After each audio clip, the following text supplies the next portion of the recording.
Welcome back, everybody. Today, we're going to talk about owning one's mistakes, specifically mine, and maybe Keith's. I don't know. My name's Rodney. I'm Keith, and this is the More in Common Daily Chronicle. You know, we had this weird idea to chronicle our journey to get to wherever it is we end up by the time our daughters get started on their journey. And we figured we chronicle so they can learn and see all of the legwork that went into it. And then decided, hey, let's build some community around it and let's put it out in the world and learn from others at the same time. So here we are doing the More in Common Daily Chronicle. Here we are. So owning your mistakes, personal accountability. What's on your mind? Yeah, come up a couple times recently. Just like self-awareness and realizing where I was wrong in things, but specifically had a situation come up at work where shared information that was not to be shared, but shared it in confidence with somebody. But I think that's less important than it getting back around to somebody else. Yeah. And, you know, and however it was shared and whatnot is one thing. And then the other thing is just, from my perspective, just owning it with that other person that it came back to. Like, I shouldn't have shared this, and it came back. Apologies. Won't do it again. And it's not fun to think about having that conversation. It's not fun to have that conversation, and it's necessary to have that conversation.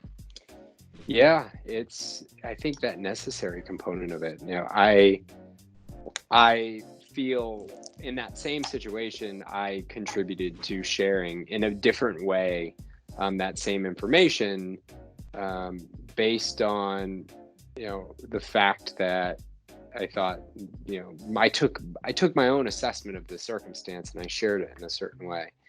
And, you know, there's this dialogue, that inner conversation that you have in a situation like that easily goes into that, well, it shouldn't have been this, and it couldn't have been this, and this person, and you find a way to make it not about the fact that at the end of the day, probably shouldn't have shared it, and I shouldn't have.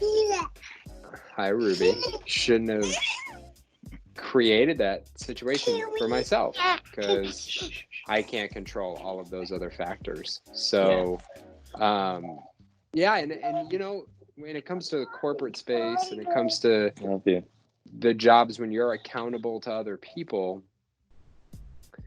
the culture around you really helps dictate the feelings that you have. Like, there is potentially personal guilt and personal shame. Yeah. But if you're part of a culture that frowns upon, like, there seems to be real consequence to honest mistakes, then it makes it harder to own up to it, right? And I think personally, the culture I want to be a part of at all times is one that owns up to the mistakes, even if the consequence on myself is not ideal. Yeah, right? And I think I've been part of cultures for much of my career that were not. I don't know what the percentage is, but I have been part of cultures that were not forgiving of personal mistakes. And so the ownership, my personal ownership, and then the ownership of others on the team was very in a minute. The ownership for the entire team is pretty low, I think. And what I've come to now is I'm less concerned about what the culture is concerned with. Like, I kind of would rather have a time where I own a mistake, personal or situational, whatever it is. I just own a thing that didn't go right, and learn that the culture isn't accepting of that, because it's not a culture I want to be a part of. And rather than doing the shamey, guilty, hiding, like, oh, well, like trying to fix it in a weird way or avoid it or hide from it. Like, 'cause I've done that, and it doesn't feel good, and it's not helpful. I've found in my life in particular, and I think this is the summary for me, is you have to do what is best for your conscience, right? Like, sometimes there are really, really hard decisions that are going to be made that go against maybe a personal value because it's going to hurt somebody else, right?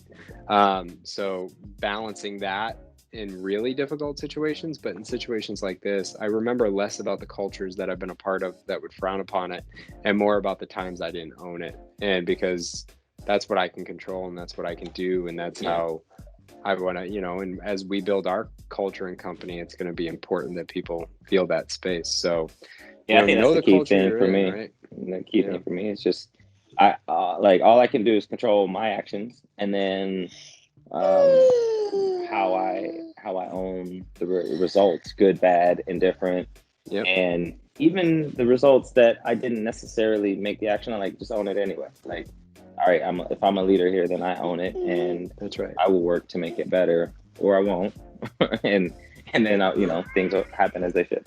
Yeah. So I think, all right.